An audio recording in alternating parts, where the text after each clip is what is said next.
Welcome to You Belong in the C-Suite podcast.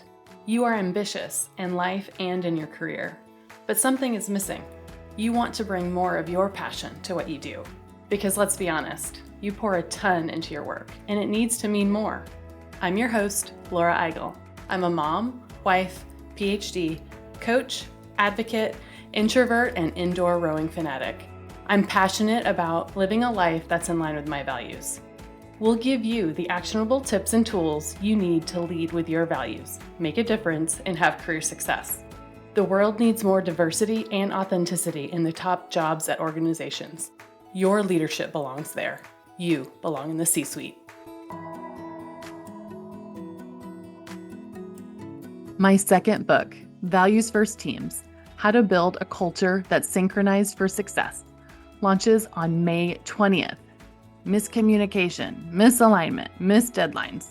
Every leader knows the frustration of a team that feels more like a tug of war than a unified force.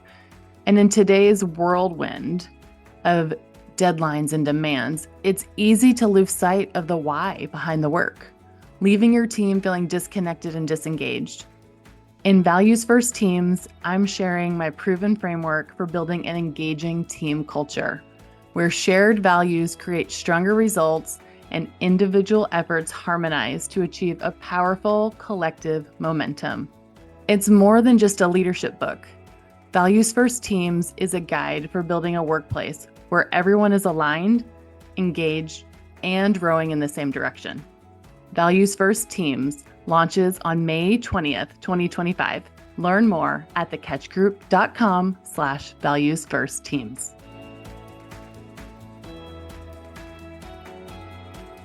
Hi, everyone, and welcome back to the You Belong in the C-Suite podcast. I'm so glad that you're here with me today, and this conversation is one that I am so excited to share.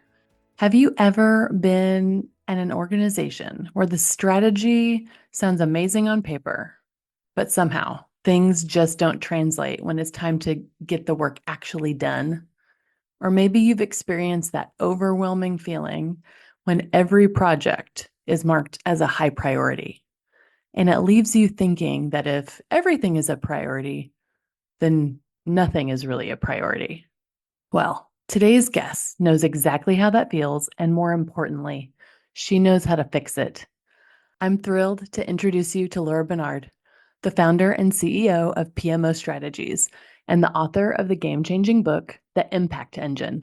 For nearly 3 decades, Laura has spearheaded efforts to unleash the power of effective project management to help organizations rapidly achieve higher returns on investment for their strategic goals. Her company's groundbreaking Impact Engine system empowers organizations to drive transformational outcomes aligned to their vision with unprecedented speed and measurable business impact. Laura's nonprofit, Project Management for Change, is on a mission to elevate the profile of the project management profession while changing the world for the better, one project at a time. In 2021, Laura was named World PMO Influencer of the Year by the PMO Global Alliance, which is now part of the Project Management Institute. What I love about Laura's story is that she didn't take the traditional route. She started out in tech and found herself building a career in project management, not because she planned it, but because she was naturally good at solving problems and helping people connect the dots between technical teams and business goals. In our conversation, we dive into what the Project Management Office, or the PMO, is really for, why traditional metrics like on time and on budget are outdated, and how leaders can create operating models that align strategy with execution from day one. She also shares some deeply personal reflections about being a single mom while building her business and the values that drive her leadership style. Let's get started.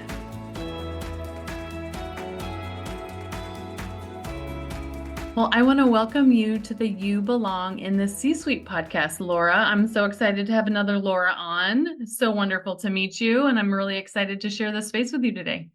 Thank you so much for having me. I'm super excited to talk to all of your community about, some things I've learned along the way that hopefully I can share with them and give them some ahas to make a bigger difference in their organizations.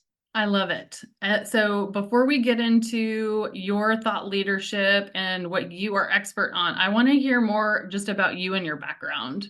So I would love to hear about your career journey or any other things that you'd love to share with us. So tell me more about you. Oh, thank you so much. Well, the career journey is an interesting one. I had no idea. I thought that my career was going to end with being a corporate executive, right? And just retire and do like the typical corporate thing.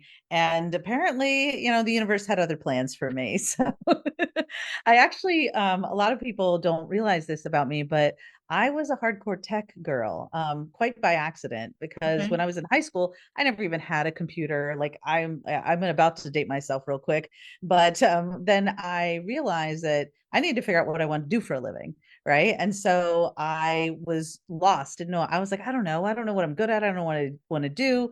But I was good at math. I was good at science, and we had a computer lab at the school. And so the one of the counselors took me in there and like, so these are computers, right? And so some people use these to do things. I was like, okay, I could probably figure this out. And so I found myself a few years later getting a computer science degree from Virginia Tech. I was one of four women in my graduating class. And yeah, there were not a lot of us there. And it was before this thing called the World Wide Web. So let's just put it that way. So some of the things I got to see and be a part of in the tech space really early were a lot of fun.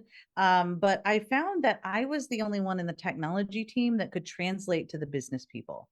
Right. And so I was the one that could say, okay, this is what the technical people are trying to tell you, business people, and business people, this is what you need to make sure you're saying and how, so that the technical people know how to deliver on it. And then, and I'm sure many of your listeners are this kind of person where they are the ones that grab the whiteboard marker, go up to the whiteboard and start figuring out how to solve the problems and get the people to solve those problems. Right. And it turns out there's this whole career called project management where that's what they do, is get people together to solve business problems.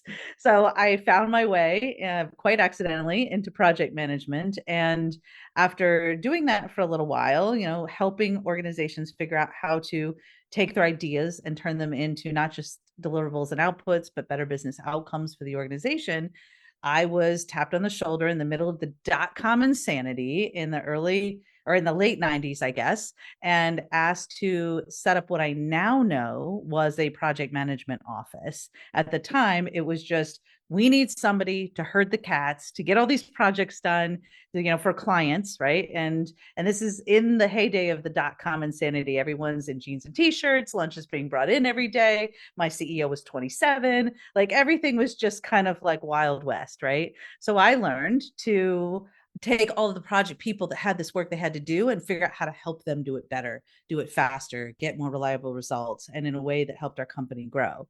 And then I got good at doing that. But what happened was a lot of the things that I was finding out, like back then, you couldn't just Google how to set up a PMO, project management office, or, what are the best practices and get the 8 to 10 million results you can get today.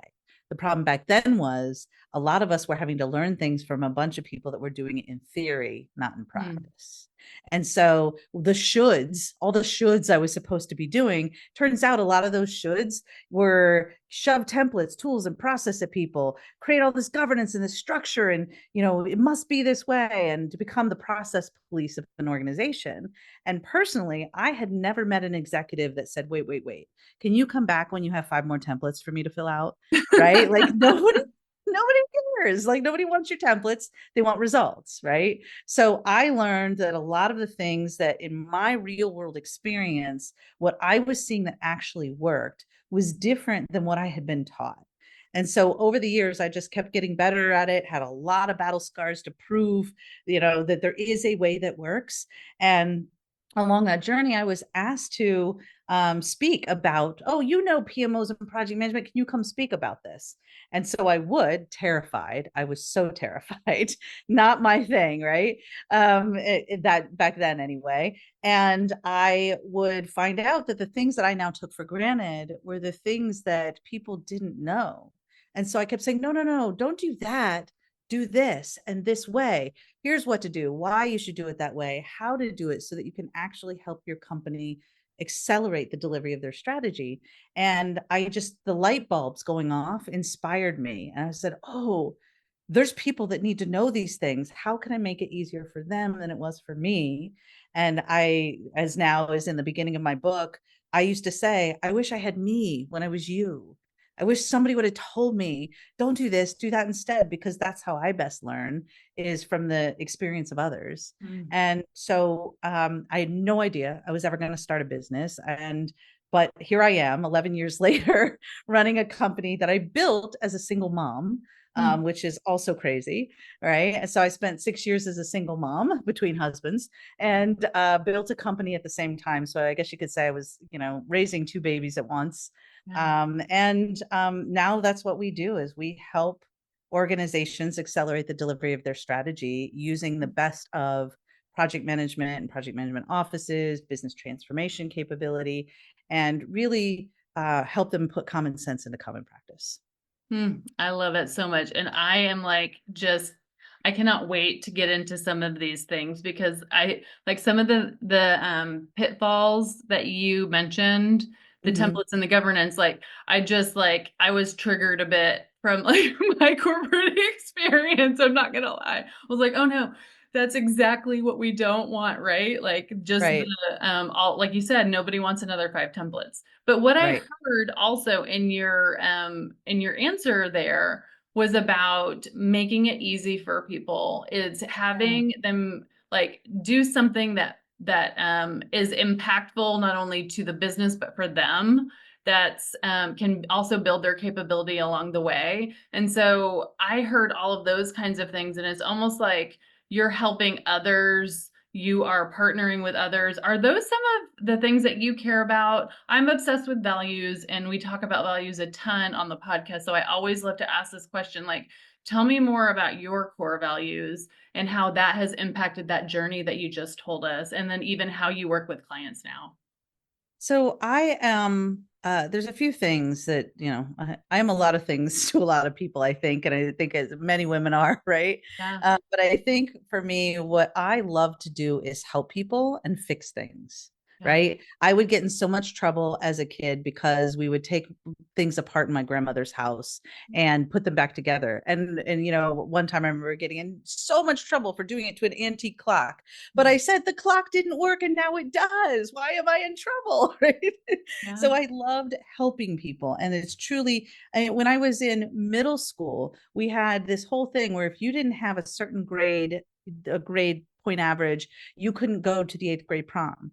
And I was so offended by that because I was like, all of these folks are eighth graders. They're all graduating, going off to high school. This is a big point in their life, and it's not fair that you're only letting certain people go to prom. So we created our own. Right. And so I Right. got everybody together. We got the parents involved, and we had an amazing prom outside of the school at a hotel close by. And it was attended by everybody, and everyone boycotted the other one to send a message that everybody counts and everybody should be able to celebrate something huge like this. Right. So for me, it's always been a passion to take care of people, help people. My parents have called me Mother Laura since I was two, always telling them how they should raise my sister, Yeah. like, so it's just who I am. And so I think my value system is around um, be a good person, take care of those around you, do unto others as you would have done to them, and trust. I was just telling some of our partners in different conversations this morning, like trust is everything to me. And I want to like you, right? Like I want to work with people I like working with, and I have to trust you to be able to do that. And whether it's personal or professional, that everything is built around that. And that I think is important and is woven into what I say, what I teach, what do we cover in our mastermind, how we work with our clients. The clear and compelling message for all of them is I've got you. I love it. So wonderfully said. Thank you so Thank much. you. And I cannot wait to dig in to how you then do that with the clients that you work with. And so you Mm. mentioned kind of in your career story just this idea of like you didn't even know what a project management office even was, right? No, And so no. yeah, and I've been in companies where it has looked a little bit of a different way in each one. Sometimes it's like it's almost like a center of excellence, like it's a they build capability. They do give lots of, in my experience, I was given many spreadsheets or smart sheets or Right. Reports in a Tableau and then, Right. lots of templates in some of these. And then other times they're also like, maybe they have project managers within them that then get deployed out to organizations. So can you tell me just more about holistically about what a project management office or a PMO is and how companies that may look different might use the PMO differently and what you've seen work best? Yeah, for sure. Okay. So, first and foremost, PMO could stand for a lot of things. One of the questions people would ask is, what's the P, right? Because it could be project or program or product or Yeah. portfolio or all of these different things. And a lot of the industry has grown up believing that their purpose is to help execute work, right? To be part of what we call the strategy execution stage of the world and just deliver projects, right? Right. Create deliverables. And Yes. that's, I think, part of where they've gotten it all wrong. Right? Okay. Tell So me more. here's why: because nobody cares about a perfect project. Mm, Nobody cares if the deliverables are perfect, if the outputs are perfect. What business leaders, the reason that projects are investments. They are investments in a future state that people are trying to get to. So every project happens because executives are saying we need to solve a problem, right? So this project management office has been unfortunately trained to believe that they are there to solve project problems, but in fact they are there to solve business problems, mm, right? So projects are about getting to an outcome, not creating a bunch of outputs and deliverables, but getting to a better business outcome that is aligned with the strategy. So a project management office is really about accelerating the delivery of your organization's strategy and ensuring that the investments you've made achieve the highest possible return on investment as quickly as possible. And that return may not always be in dollars, but there better be a return. There better be a worth it factor. Was this worth doing in the first place? And the only way that an organization can effectively get their strategy delivered in a way that drives the highest possible return on investment is a really strong focus on not just strategy execution, but setting that strategy up for success before you ever start executing.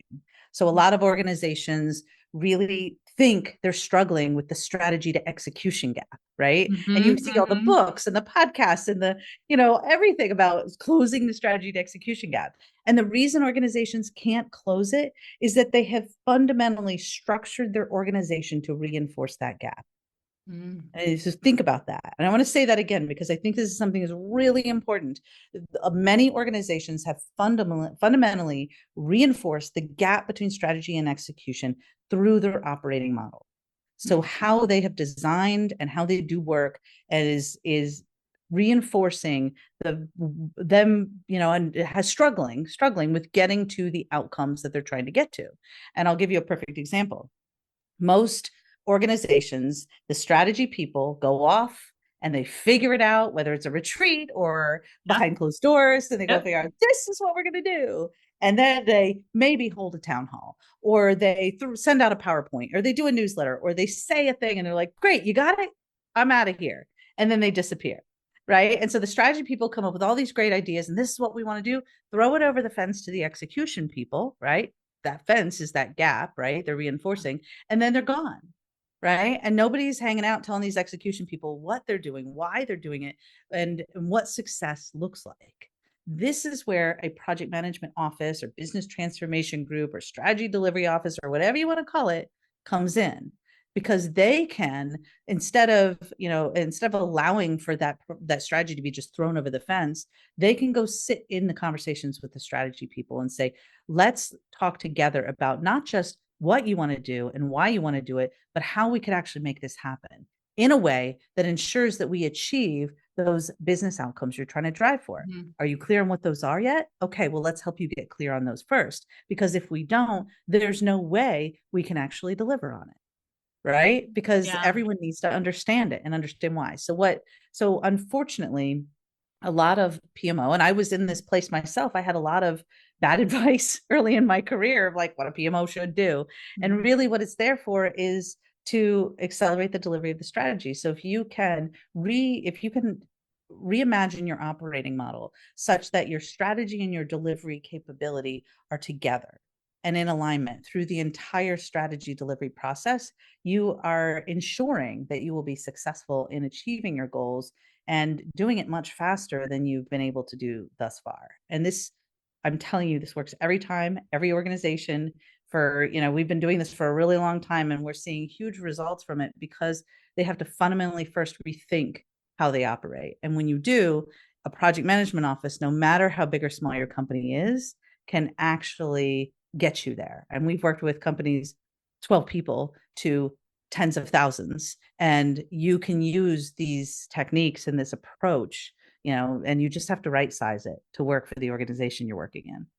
I love this the gap that you discussed about the strategy to execution gap. And so here's how I've seen it play out, this gap play out all the time. So you Mm-hmm. have the strategy, and usually it's built with consultants too, with all the Yep. fancy Yep. PowerPoints, yep, in the retreat or whatever. Sometimes they do, the organization does, to your point, like do an actual good job of saying what the strategy is. Here's the strategy. And then you're right. Then everybody kind of goes off and does their own thing. But what they think they think they're doing the strategy because all of their projects on a spreadsheet link back to a Mm-hmm. pillar of the strategy, right? Mm-hmm. I will tell you, there's lots of ways to do that link, and some are really good and some are not at all good. But to your Right. point, like that business unit or region office or whatever, they're executing what they think are the right Mm-hmm. outcomes. They may not be. And Right. so you do that times 100 or however way that your organization is set up. And then you're surprised at the end when like this project or this project was done, but you didn't meet the strategy holistic outcomes, right? Because it's been like Right. sliced and diced so many different ways. And so tell me instead, what should we be doing at a macro level? What are companies doing that is working and who is doing that work? And like tell me even specifically like where would a PMO office sit? Where should they report Mm. to? Like those Mm-hmm. kind of tactical things, like who are the people that are doing this in the right way, and like what are a couple of things that they're doing? Sure. Well, so one of the things that the executives that are listening to this need to understand is that most of the people in the company, even though you've told them, have no idea what the strategy is. Hmm. Right. Harvard Business Review reported that 95% of the typical workforce does not understand their company's strategy. Hmm. 95%. So Basically everyone. right. The 5% are the people that went off and built it with the consultants, right? The rest of the organization has no idea. And what that means is it's not that you didn't tell them, but come on. You spent 45 minutes in a town hall talking about it and then you're like, "Okay, see ya." Right? That doesn't ingrain it into the way people operate. They don't really understand what it means for them. They don't know how they're connected to it and they don't know how to help you get there, right? Mhm. So one of the big changes, and this is where we have been educating PMO people and transformation leaders and those in like the middle to upper level executive space that are responsible for delivery, that's where we've been educating them to rethink this whole problem. The reason they can't deliver it is because they don't understand it and they don't know what success looks like, Mhm. right? So this is what this project management office type function can do, is to help bridge that gap in understanding of what the strategy is and connecting it to the day-to-day work that the people are doing on these projects. But it has to be super clear what the outcome is you're trying to get to. And in most project people, like what they're learning is to perfect the outputs, right? The way Yeah. project people define success is on time, on scope, on budget. But I keep telling them nobody cares about on time, on scope, on budget if nobody uses the thing that you're creating, right? You can build the perfect website from a time, scope, and cost project process. But along the way, you were trying to manage so tightly the schedule and the budget. And so when the business leaders came to you and said, "Oh, but wait, we really have to make this shift here. We need this change or it's not going to work." And project people said, "No, no, no, no. we can't have change, no change, right?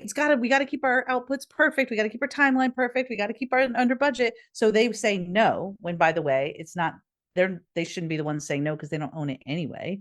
It really belongs to those business people. They say no. So they pat themselves on the back for their on time, on scope, on budget. But along the way, the market shifted, or there was a change, or there was a realization that something needed to be done differently in order for this to be a usable product at the end of the day. So while the project people are patting themselves on the back for a perfect, what they call triple constraint, time, scope, and cost, and so they're declaring success on that. The business leaders are looking for a new job, right? Because they didn't meet the business goals. They didn't achieve the outcomes that that project was supposed to realize. It wasn't worth it. The time investment and money and focus and energy and resources the worth it factor is not there, right? So that's a really important shift. And one of the biggest challenges that we see in an organization is it's not really about the gap between strategy and execution. It's about the gap between understanding what people should like, what the leaders are trying to do, right? And taking your vision, building a strategy, how we're going to get there. Like, what are we going to do to get there, right? Turning that into something that is manageable and understandable, your products and then your projects from that. And then keeping everybody in alignment with our vision and our strategy and why that matters and how we'll know it worked, right? So if you can create that alignment throughout the organization, you will be successful, because when people want to do good work, but they don't know how, and they don't really know what success looks like. And many organizations completely separate how they measure and reward people for performance from the results of that strategy.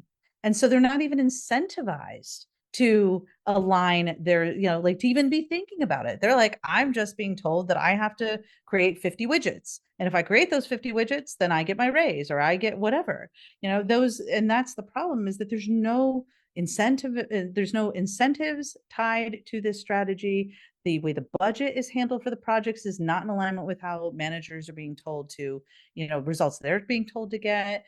And nobody knows what success looks like anyway. Right. So those are the kinds of things that you need to fix. And when you fix those, when it works well, you asked, where should this function sit? Yeah. That really depends on, no PMO should look the same as any other. And we often get asked, can you come in and do a comparison to the industry? And I say, why? Who cares what the industry's doing? Figure out what you need to do and the unique way that and culture that you work in, and how you need to operate in order to achieve the results.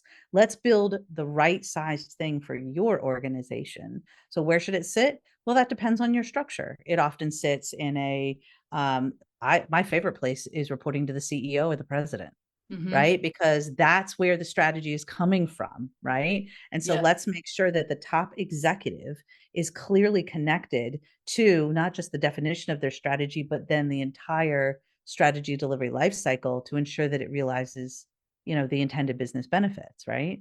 So I like it as high up in the organization as possible, definitely reporting to someone in the C-suite, if not the CEO, the COO, the chief strategy officer. It really depends on, we work with some clients that have 3 C-suite people and others that have 30, right?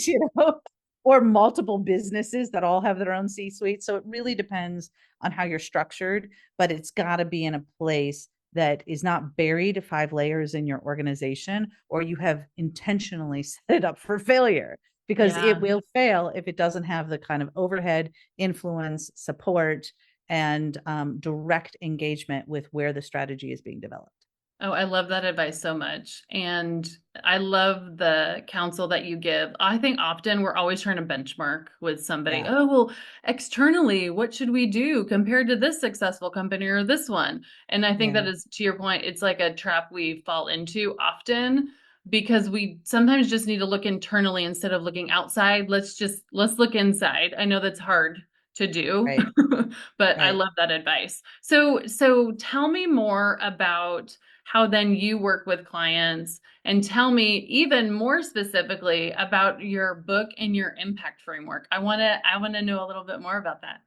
Absolutely. So, the as we were talking about before when we were in the green room, the Impact Engine, which is the name of the book, it was officially born in September of 2024. But I could Congratulations. tell you, I've been gestating that baby for more than a decade. Yeah. And as many authors, I'm sure can laugh at because they've been on that journey as well. It's called the Impact Engine, Accelerating Strategy Delivery for PMO and Transformation Leaders.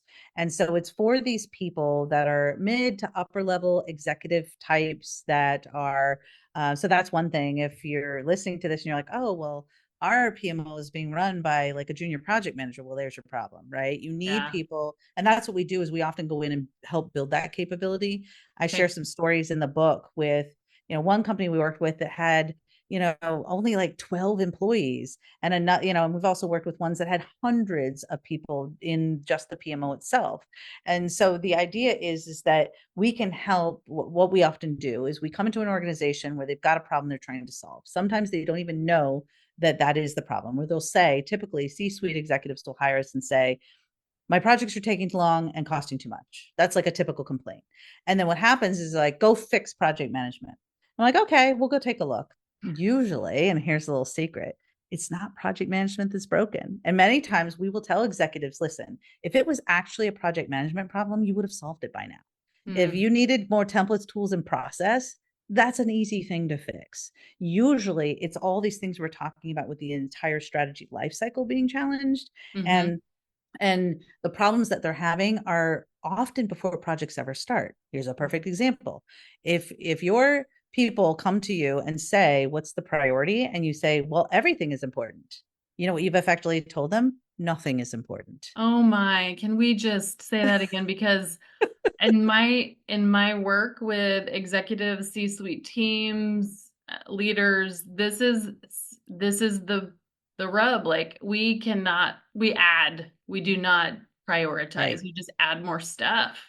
Oh my Right. goodness, yes. Yeah. So when everything is important, nothing is important. And you can hear that, but I need you to feel it, Mm, right? Because that's really one of the most that's one of the first things we find when we go in and we start diagnosing. Because a lot of people will say projects are, the problem. And so a lot of people will attack that, right? And what happens is they are playing whack-a-mole. Remember that game, like, when we were yeah. kids, whack-a-mole with a bunch of symptoms, and they're not actually getting to the root cause. So when we do our root cause analysis, we come in and do an assessment, we do a root cause analysis, we find out what's actually causing the problems. And the good news is there's usually fewer things to fix, and you fix those and they create a positive ripple effect in the whole organization because they're actually addressing the right things, the right fundamental problems. But here's what I want all of your executives listening to really internalize. It's not just everything's important, but let's talk about how that plays out. You have all of these project people that are desperately trying to make movement across 100 different projects. And you are taking your most critical resources, your subject matter experts, which you always have too few of. And what you are doing is you are spreading them across 20 different projects at one time. And so who is getting anything done with 1/20th of a person, Mm. right? Like all that person is doing is task switching all day.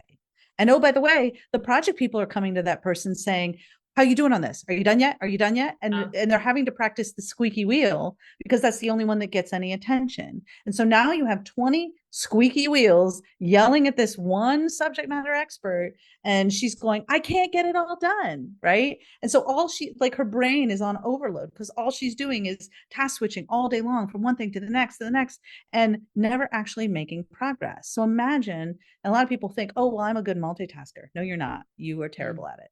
There's no such thing as good multitasking. What you're doing is you're task switching. So imagine every time you are interrupted, it's like rebooting your computer when you want to go from one app to the next app to the next. That's what happens to our brains. And so not only are they exhausted, but they have very little time to actually focus on getting results.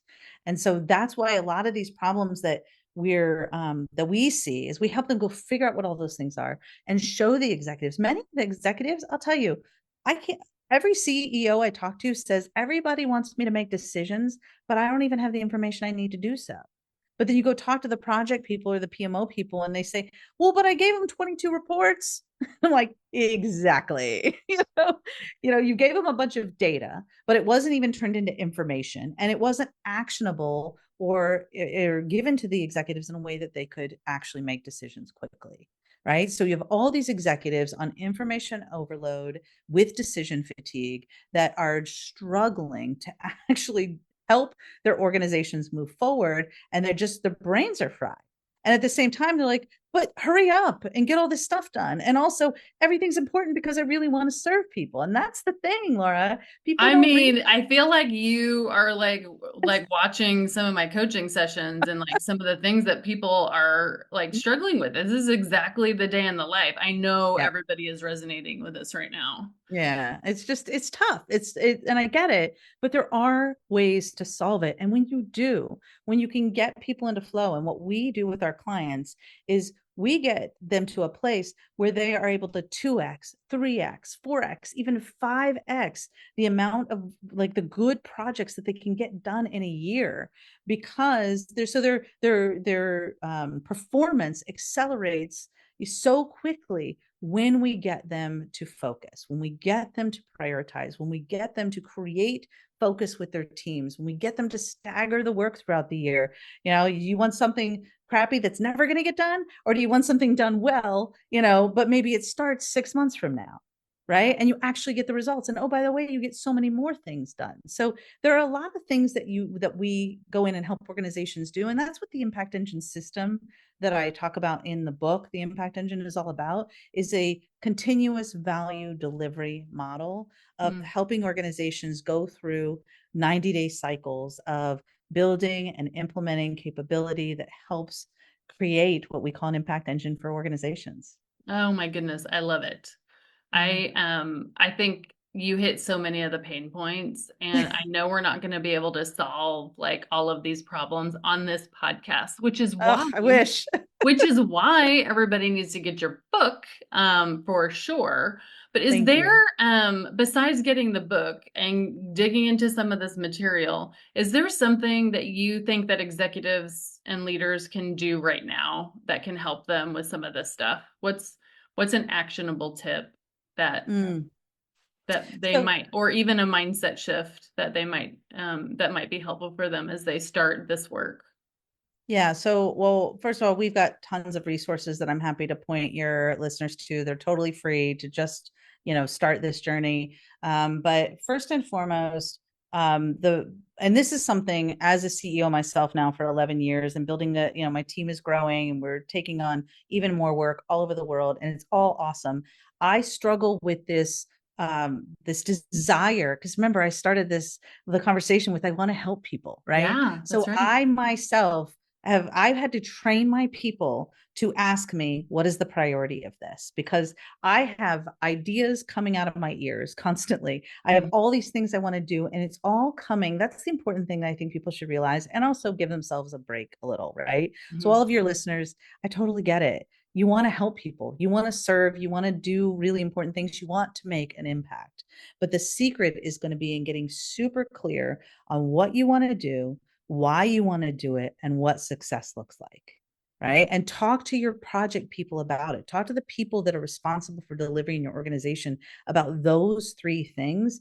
And when you do, it's so much easier to get everybody, people will start to change their behaviors. I've seen this happen myself, not even telling them anything else or just give them those three things and give them some priorities and let them go focus on those. And when you start doing that, you will see change happen in your organization and people will be happier for it. I love it. I think those are very important questions and a really good time of year to think about that. Mm-hmm. So oh my goodness, I have so enjoyed our conversation. What is the best way for us to keep connected and learning from you? Absolutely. So I'm a content machine, right? Like I have so much goodness. So of course we have the Impact Engine book. It is out. We also have the audiobook and the ebook, and you can get it on all the platforms. We also sell it directly from our website, impactenginebook.com, because I just want to get it into as many eyes, ears, and minds of everybody. So that, of course, we have the podcast, the PMO Strategies podcast, which has hundreds of episodes and ideas and ahas for your audience. And definitely connect with me on LinkedIn if you've got questions, if you need help, if there's anything we can do to support you. And I write a lot of articles for C-suite magazines. Awesome. So if you go to pmostrategies.com or impactenginebook.com and just click on media, you will see stuff for CIOs, CEOs, small business owners, and everybody that is looking to elevate their impact. We've got articles, podcasts, so much stuff there. And this podcast episode will be there as well. Awesome. And we're going to put all of the links that you just mentioned in our show notes too, so that our listeners Wonderful. can find them very easily. Well, Laura, thank you so much for sharing your thought leadership. I loved spending time with you today.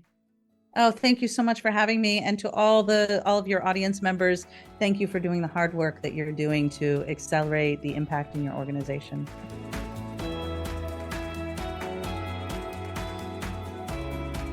Well, that's a wrap of this episode of You Belong in the C-Suite. A huge thank you to Laura for her time, wisdom, and breaking down the mindset shifts that we all need around strategy, execution, and project outcomes. As you think about this episode, what resonated most with you? How can you continue to align your team's work to your strategic goals? And what's getting in your way? I want you to learn more from Laura. Definitely check out her book, The Impact Engine, and tune into her podcast, PMO Strategies. There's so many really great topics. All the links she mentions are in the show notes. And remember, your leadership belongs here. You belong in the C-suite.